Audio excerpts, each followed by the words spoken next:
It is a pleasure to introduce Robert Dilts. Robert has been involved with NLP since its beginnings in the early 70s in Santa Cruz.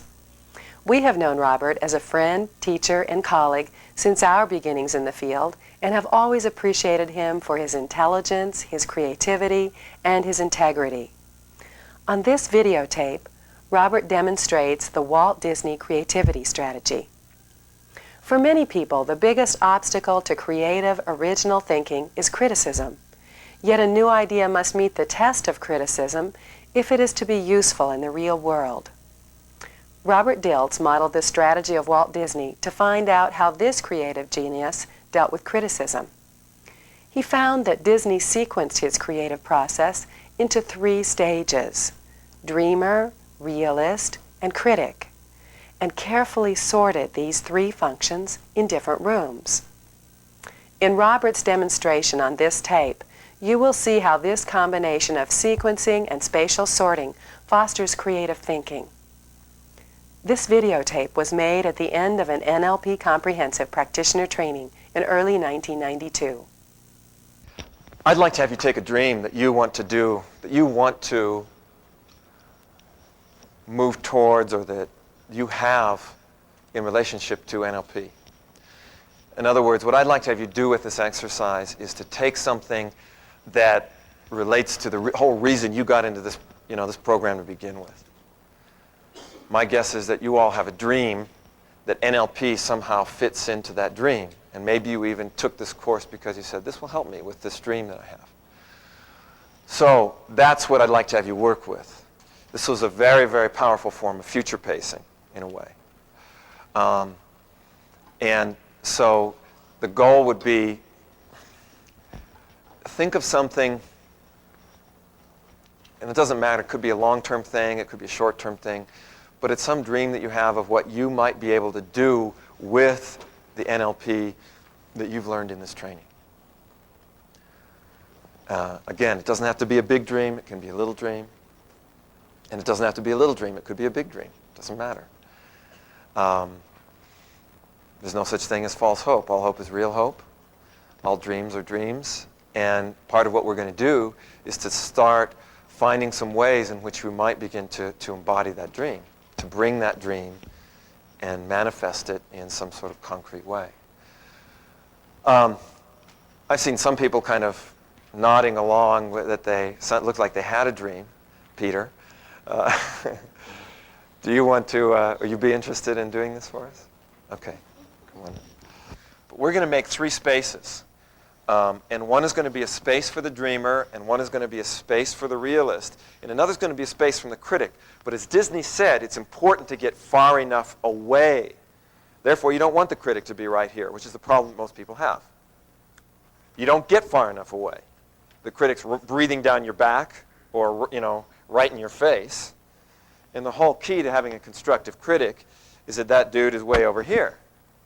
Because then is not going to be so intense. On the one hand, also the critic is going to be more wise. The critic's going to be able to see the whole thing instead of all caught up inside of it. It's lousy to have critics all caught up inside of it because they're not very wise that way. They're kind of bumbling around then. Now, the other part of this, and let me, because I don't know if this is as clear on this handout, but this is really important. When we're setting, we're going to first set the 3 spaces. And while we're setting those spaces, I want to get reference experiences from Peter. And these reference experiences should be different, about different things than the dream you want to work on. In other words, we want to first create the space for the dreamer. I don't want to start having him mix in what he wants to dream about now. I want to create the circuitry first, then we'll put your dream into it.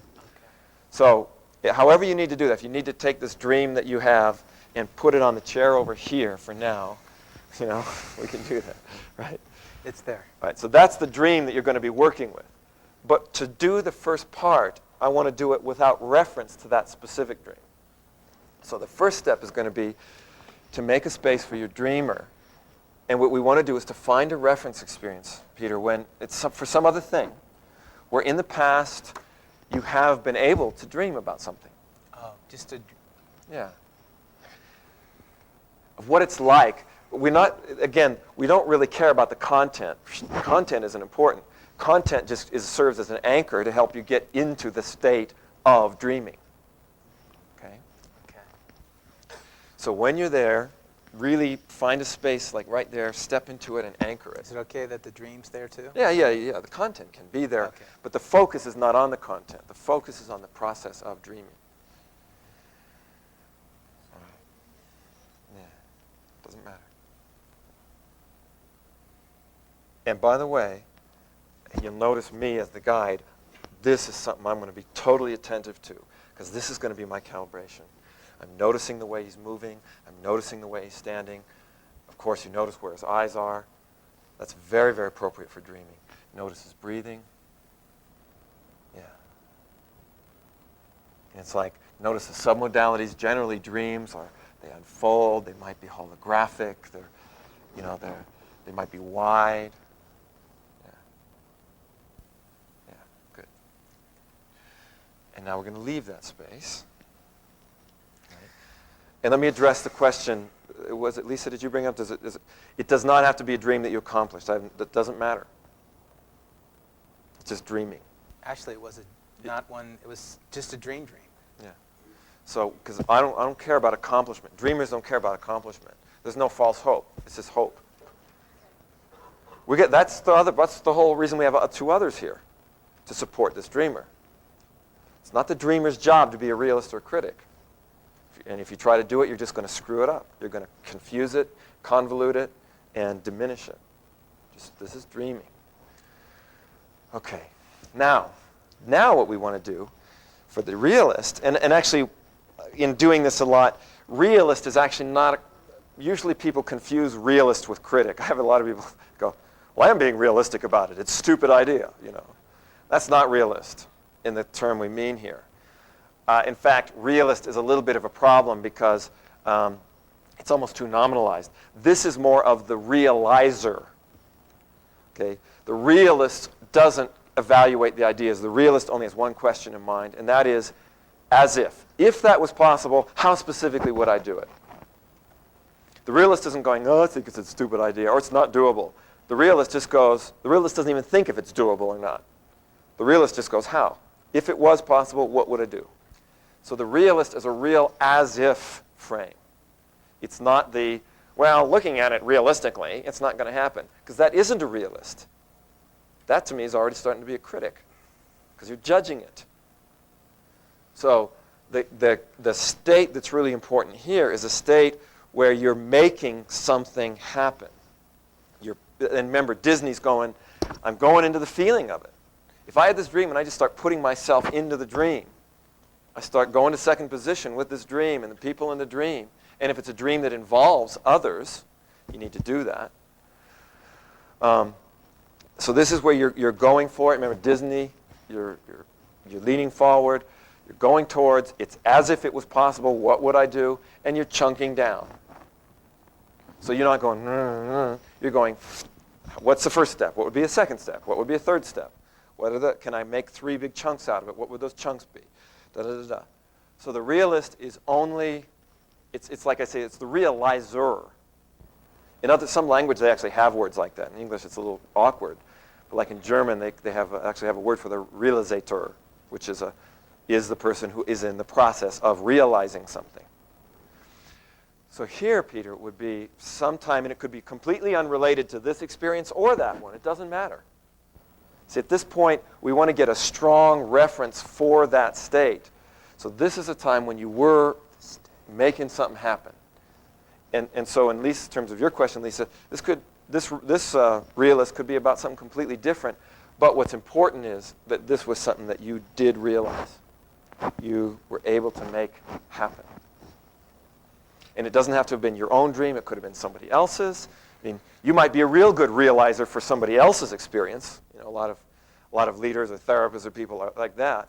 So you could pick how you were realizing somebody else's goal. Doesn't matter. What's important is that you get that physiology. Okay.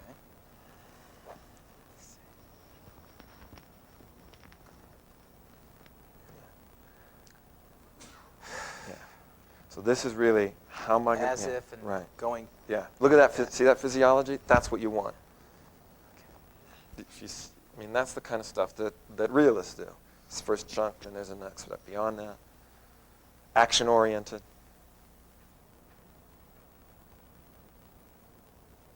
Okay. Look at the, it's not head nods. It's affirming, constantly affirming. You can almost see the chunks, the head nods. It's not. It's. Yeah. Good. Yeah. Good. So that's a physiology that we memorize. That's the physiology I want to see here. That physiology is a magical physiology, just like this one is. Okay. When you've got that really well anchored there, you can step back. Looks like you like that one.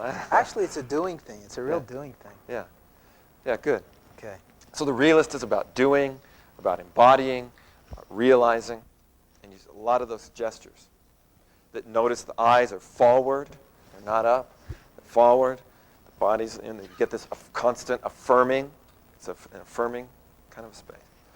My guess is you could go into the submodalities of it too. I'm sure the submodalities there are different than here. Probably the tone of voice is different. The picture structure is probably different. Yeah. So that's something we could go into. I think you can probably, you can almost see where the pictures would have to be. They're not like this. They're like this. You get them right down on your workbench here. You're going for it. Okay, now we're going to get a critic. And it's real important that you get a good critic. Because I'll guarantee you, if you won't criticize your own work, other people will be more than happy to. And at times that you're not necessarily going to be ready for it. So, in fact, the other thing is if your own worst critic says, go for it. That's going to be... See, if your dreamer goes, go for it, you're going to go, oh, right, okay, sure. If your doer says, go for it, you're going to say, oh, all right. But if your critic goes, go for it, you're going to, if the critic says go for it, the critic says it's good, that's a lot different than if your dreamer says it's good. You expect the dreamer to say it's good, because that's the dreamer's thing. So that's our whole idea. If we can get a good place for your critic, first of all, then he's not floating around coming at you blindsided anyway. Number two, you can begin to actually distance it from this whole process so it actually serves you instead of gets in your way. Three, the critic is actually really important and really valuable because you've got to evaluate ideas. You've got to take second and third looks at it. You've got to go, what can go wrong? But you don't want that to start infiltrating and contaminating the other experiences. So we're going to see just how far this leash goes. All right. Maybe about there. Okay. And what I'm going to ask you to do, maybe step to the side just for a moment, because what I'd like to have you put in there is what it's like when you're really, thinking critically about something. Where you're looking at what are the bad points as well as the good points, what could go wrong, like the stuff Disney said, is there a break in it? Is it really going to be interesting? Are people really going to go for it? That's the stuff that the critic thinks about, kind of in that tone of voice. So, and again, the critic, when we're establishing these positions, first off, that could either relate or be unrelated to any of the other contents that we've used so far. The content is only to help you get access to the process. So when you're ready, we'd like to see the critic. Yeah.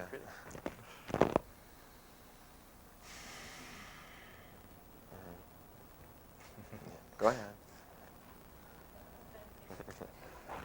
That's typical critic. Yeah. Look at the angularities, often real critic postures. Yeah. Interesting. You see, he's taking. I would suspect he's taking several points of view at this stage.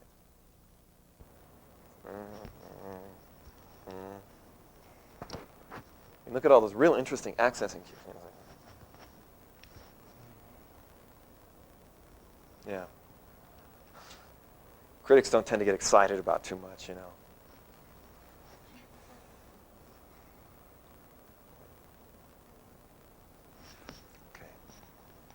Then step out, leave the critic there.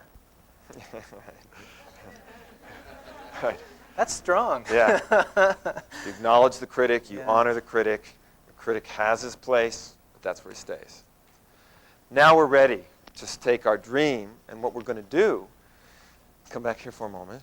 What we're going to do is, in just a second, I'll have Peter take the dream that he wants to do with NLP, because these things, remember, are not necessarily related to that. They're just references. And their contents now are unimportant. What's important is the physiology and the strategy that these things represent. So we're going to now take the dream that Peter wants to work with for NLP, his NLP dream, and we're going to bring that into the dreamer space and process it through this circuitry. And go, wow, what would it be like if I put the dream through this? All right? He's already doing it, yeah. Can I go ahead? Go for it. All right. So it's like, yeah. And really dream it. I mean, take the time to dream it. It's worth dreaming it. See every bit of it, but like a hologram, and maybe it's moving or it's elusive, but it's still like you begin to get the sense that it's filling in. Things are transforming. They're evolving. They're happening. Yeah. Yeah. Yeah. Yeah. Really make it a good dream, a full dream. Yeah. Yeah. There's more than one thing going on here. There's Yeah. whoa. Yeah. Yeah. Yeah. I didn't expect that. Yeah. I mean, and again, you look at the kinds of physiologies that you're seeing. It tells you what kind of imagery it is. It tells you what. Listen to his voice. Wow. Yeah. Yeah. Yeah. You can even do that if you want to. If you just start saying that kind of stuff to yourself, wow, it'll make things pop. So, and when you've got it, when you've got enough there, because we're going to go through this several times. You don't have to have it all the first time, but you want to get enough. Then we're going to take that to the realist. Okay, this is really big. Yeah. Yeah. So, move to the... Yeah, just move to the realist space. Okay. Now, the realist is going to take this dream, and instead of just looking at it all, the realist is the doer. Okay. Like first step, second step. First reaction. Yeah. Okay, but as if it was possible. Okay. Yeah, there you go. See, there's the head nod. If it's as if, where would you start? Okay, this is an approximation. It's a map. That's right. One of the things you'll start to find as you get into it, start to put yourself into the dream instead of just looking at it. Kind of go into second position with some of the, what is it going to be like? Okay, great. Yeah. Yeah. Yeah. Yeah. Okay, I got to feel... I would like Yeah. to move it. Okay, great. Yeah. So, Okay. Yeah. Yeah. See, going to second position with your own dreams is a pretty interesting thing. And it's not out in front of you anymore. You're in it. And it's in you. Yeah.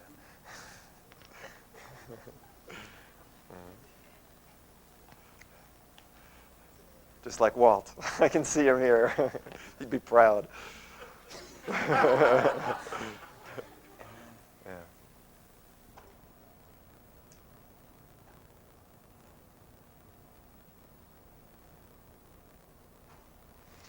I mean, by the way, we're a little bit constrained by the kind of environment that we're in, but you can role play things out. I mean, you don't have to be limited. There could be ways in which if I'm Peter's coach for certain specific things, I could role play one person, he could role play it with me. So he just gets that sense. So you can really start getting into the as-ifing of it in a very immediate way.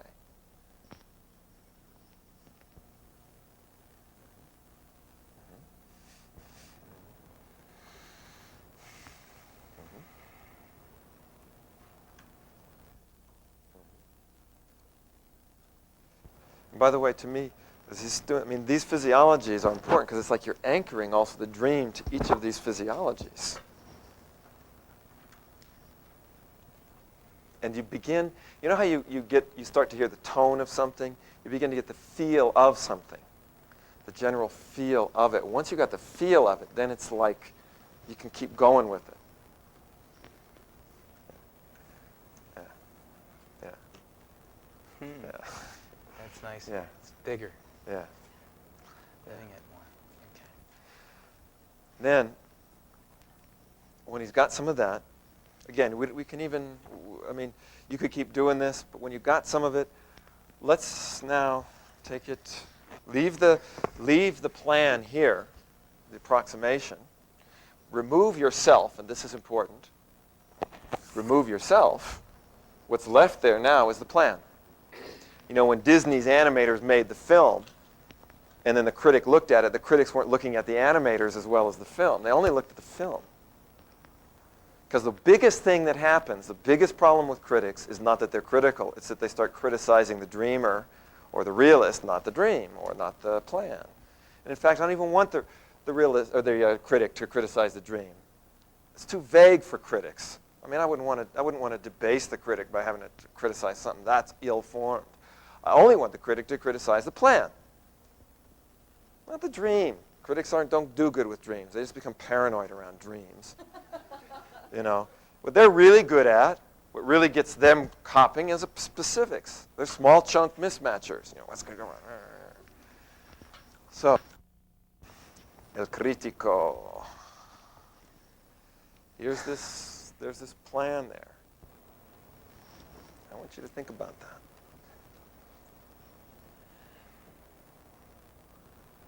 I want to get a little hand action here too, though. I want to see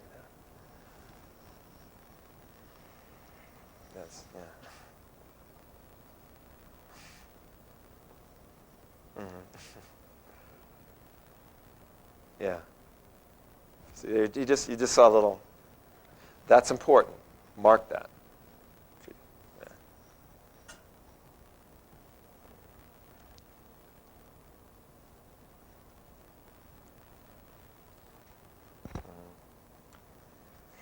Remember, you're going, is it flowing? What about the personalities? Are there going to be conflicts? Are the actions actually interesting? Are they really viable? Are they really doable? Are people going to object, complain? Is it ecological? I mean, that's all the stuff you got to think about there.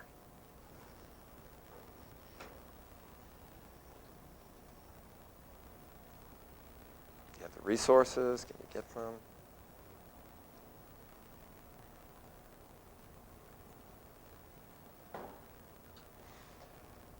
And then the key element now, when Peter's done, the key element is going to be to get the criticisms of the critic to the dreamer so the dreamer can dream up solutions to them. Critics are not good solutioners.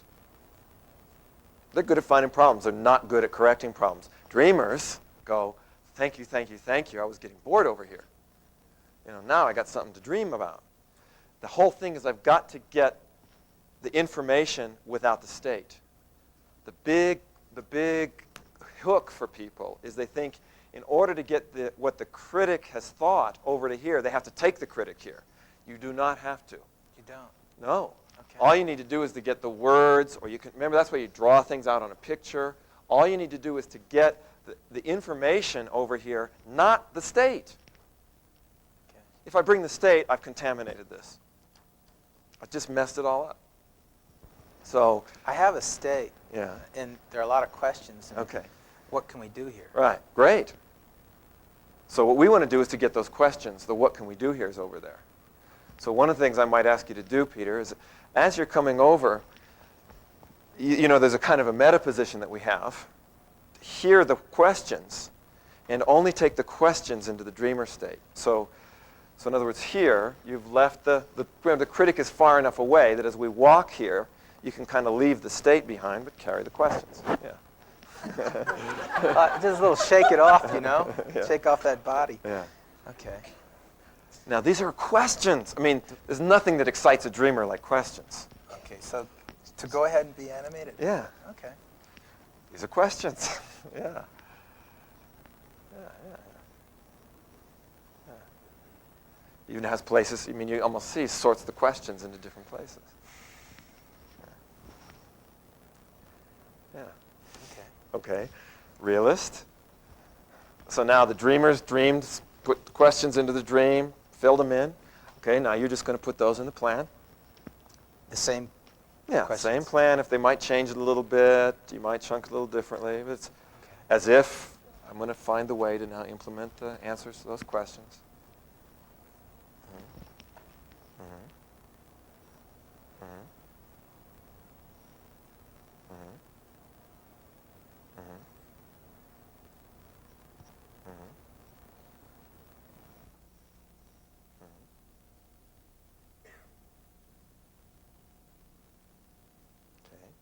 So you're doing, okay. All right. I feel like this aspect of myself, I'm just leaving it, the realist, to work on that. Yeah. Actually, that's real nice. So I'm going to leave the realist to work on that. And this is the fun part. Because here's what I'm going to do right now. What I'm going to ask Peter to do, you actually step back here for a moment. The neat thing about anchoring is, remember I said how Mozart, once he got it going enough, it would do itself? So now what you get to do is, we're going to have Peter think of something else. And what you do while you think of something else, like, well, all you have to do is you think of something that's really intriguing or interesting, or something that caught your attention yesterday, or something, a sport that you really enjoy, or something you're really passionate about. And all I'm going to ask Peter to do is to start walking, while he's thinking of that, through this. Have you ever seen people do this?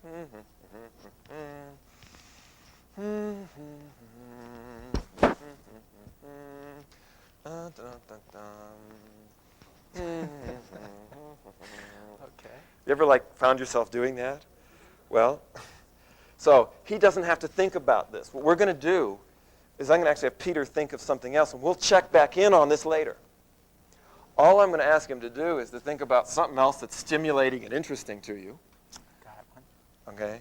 So, and again, for you, the point is he's diverting his conscious mind to somewhere else. What I think you'll find is that either that will just help to divert him and let this unconscious process go, because his physiology will know. Or sometimes you find that this actually helps. The thing your unconscious mind chooses to focus on while you're distracting yourself could actually be real interesting. We don't know. It could be either one. The main thing is distract yourself consciously. Walk through the spaces. Just keep walking through. And I'll have you do it maybe 3 times or something.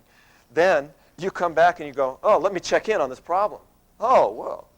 Have you ever done that? You're banging your head against the wall with a problem. You go, I'm going to forget about that. You go out and you do something else. You come back and you go, okay, now I'll think about it. Oh, it's all solved. Well, your neurology doesn't stop, even when your conscious mind does. I just invite you to watch and you to experience, because I think it's a real elegant, simple way, maybe even enjoyable way to elaborate on these dreams without having to consciously worry about it. Okay, so what's the thing that you like to do? What's the thing you think you're going to be? Well, to be or to do? That you're going to be thinking about. Well, I was thinking about Canyonlands and spending time there. Okay. So what he's going to be doing is not thinking about this problem for a moment. He's going to be thinking about the Canyonlands and spending time there. He's going to be, however, he's going to keep walking through these spaces while he's thinking about the Canyonlands. And we're going to then see, when we come back, what's happened to the state of his dream, or his plan at least, when we check back in on it a few minutes from now. Okay? So this is just Canyonlands time,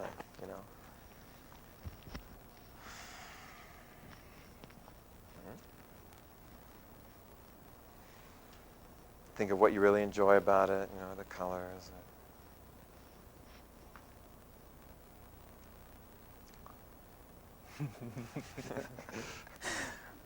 Only critics have those really sinister laughs. Yeah.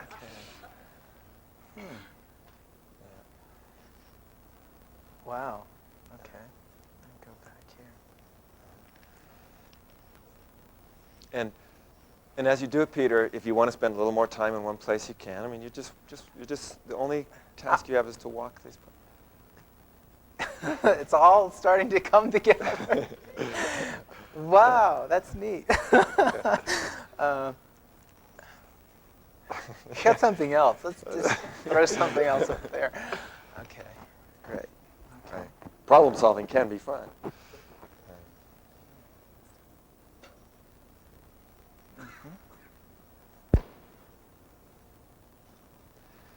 See, there's a wisdom in your body. There's a knowing. All you got to do is let it out. You don't have to install it. You just got to let it out.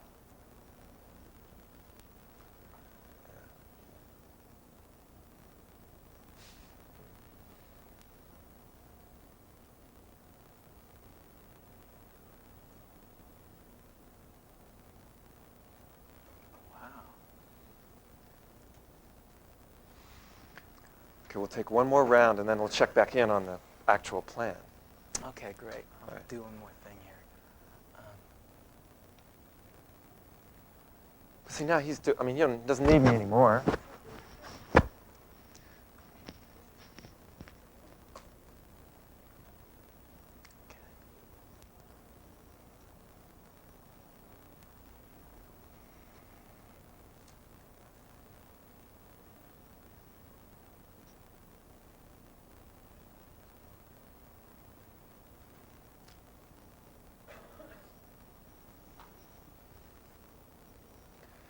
See, the whole thing is you want your dreamer to be inspired, your realist to be grounded, and your critic to be wise. Wise. Okay. So when you get over there, check in on your NLP dream. Okay.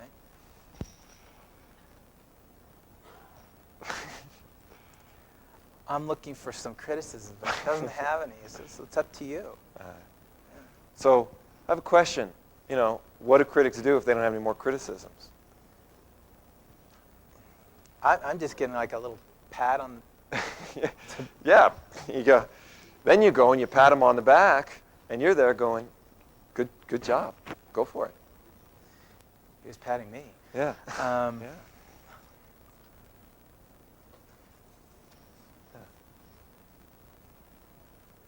See, look at that physiology.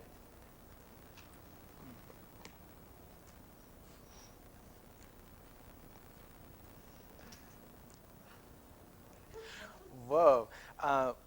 Stuff, actually more is coming up for me to address. I mean, it's like, okay, we got the first step down. Here's the second step to this Right. whole process. Right. And it's a lot real things Yeah. are here. Yeah. By the way, he just did something real interesting that's really the last part of this already, which is he started doing Disney. He went, well, now there's so you don't have to do all the walking anymore. You can let your fingers do the walking. In other words, then once they're all coordinated, you don't have to, then they just start coming, zoom, and pretty soon, the cycle is going. The symphony's writing itself. And you don't have to wait, you don't have to sort it so clearly because they're all together now and he's got the next piece. And then then it can just all flow in a moment. So with all that movement, that helped to facilitate the pathways and people Yes. stand there. Yeah. What you said is that the whole purpose for the physicalization is, number one, it helps you sort it cleanly first. Right. Because if you try to mix them all together at first, they conflict with each other. It's like starting your business meeting going, okay, everybody, what do you think? And you go, the dreamer says, and the critic criticizes the dreamer, and the dreamer leaves, and then the realist goes, wait a minute, we're wasting time. What happens? Whereas if you can go, look, like Disney, in fact, Disney had a dreaming room. It was a room where they had pictures all over the wall. It was a mess. There was this stuff. There was inspirational drawings. And he would not let criticisms in that room. It was not about criticizing. Then they had places when people did their drawings. He had classes for their animators. They had every possible tool they wanted at their workstations. They were real realists. Then, when they were finished, when they had enough done and they were ready with their sketches, they would do pencil sketches. Then they had this little place that was tucked away under the stairs. It was called the sweat box. But you didn't bring your thing in there unless you were ready to have people. I mean, the whole idea was when you brought your picture into that place, that meant people were going to, they were supposed to think critically about it. So that in fact, one of the things that Disney did was to sort out what kinds of processes were supposed to go where, so that somebody didn't hit the criticism until they were ready. Until they had enough that they'd said, I'm ready for you to look at it now. In fact, I can't go on, I can't complete my animation until I get the criticism because I don't want to go any further and then have to change it. But I've got enough that I need to get the feedback. Then once you get that, then it's like Peter says, now I got that piece. Now the real things are there. I mean, now the notes, note after note is starting to come out in Mozart's metaphor. So, and by the way, now it's a process that Peter owns. It's not on this floor anymore. I mean, it starts on the floor. It starts with my guidance, my calibration. But then it's his. And you can see he started owning it. And then I want to try this. Great. Now you're doing it. Now you've internalized it. Then, when he goes back to his chair, this thing doesn't stop. It's like, okay, and I'm done being creative for the day. You know, it follows you over there. And not only that, it might even follow you at night in your own real dreams. It's the kind of language that your real dreams think about. Now, again, it's internalized. Now you're manifesting dreams. So, in fact, I mean, usually what I like to do is I just ask somebody to think about walking through the spaces.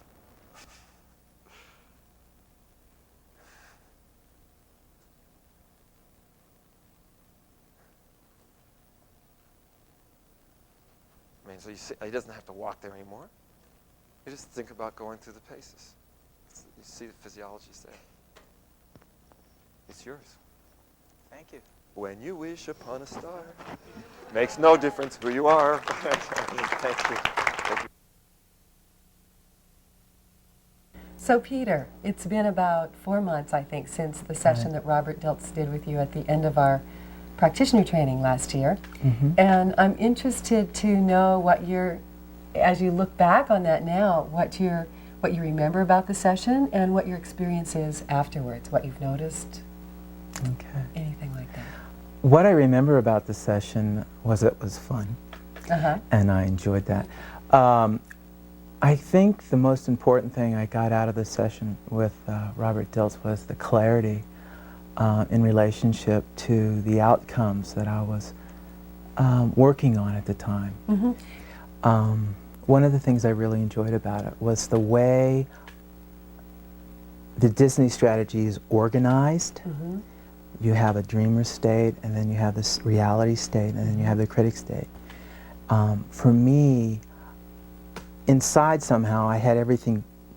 When I was working with an outcome, I had all those three states mushed together. Mm-hmm. And by doing the pattern with Robert, it helped me to separate the fields, to see more clearly what I was doing in my fantasies, my dream state, and then my reality state, and also the need for the critic, which is something I'd never gotten before, that there was a real need for a critic. So that was a nice addition. And then to loop it back and feed it back through the dream state again, that was something else I didn't. I tended to just stay in the dreamer state most of the time, and not bring it through anything else. And through Robert's work with me, I now see the value. This is where everything really happens. This is great That's to have the beginning. ideas, And yet but this that is alone right. Doesn't do it. manifest. Doesn't manifest things here. That was fun. It was neat to do it. It was just fun to get that clarity. The next thing, I guess, would be my outcomes. What I found of value in relationship to working that pattern in getting my outcomes was that I got to see how big working with NLP was to be in my life. At the time, I was surprised by seeing a very big picture. I'm seeing that manifest now. And I know, too, that that sometimes when you do things at the end of a training, it can be a little difficult to sort out exactly what impact went to what. Do you know what I mean? Exactly what piece of work produced what change in your life. But I'm kind of wondering if there are any other shifts that you noticed in particular from that piece, or anything else that you have to say about it. Well, I think the one other thing I'd have to say about the particular pattern, the Disney strategy, would be that it organized something in my process of thought. Mm-hmm. I tend to spend a lot of time in the dreamer, mm-hmm. and what I'm learning now is to bring that down into the reality stage, which is something I hadn't been doing. And that pattern made me more aware of that doing this is great, and the next step is to bring it down here and work with it, mm-hmm. and give it some foundation. Mm-hmm. And so that's something I need to do more of. Mm-hmm. And out of that pattern, I had this awareness. It was like delayed reaction. I had that awareness about a month and a half, 6 weeks to 8 weeks, I guess that's right, after doing the pattern, that, you know, Pete, you're doing a lot of this. Let's get it down here. Uh-huh. Let's start doing something with it. And also right afterwards, I'd noticed that I would run things automatically through the pattern too. And there would, simple things would go 1, 2, 3, mm-hmm. critic. Mm-hmm. So. Oh, that must be a pleasure to notice. Mm-hmm, it was. And the other awareness was important too. The awareness that I spend a lot in the dreamer state, and I hadn't been bringing a lot of that down. Mm-hmm, mm-hmm. So that was a nice awareness that I had out of the pattern. Yeah. Great, great, good. Well, thank you for sharing your experience with us. Great. You're welcome.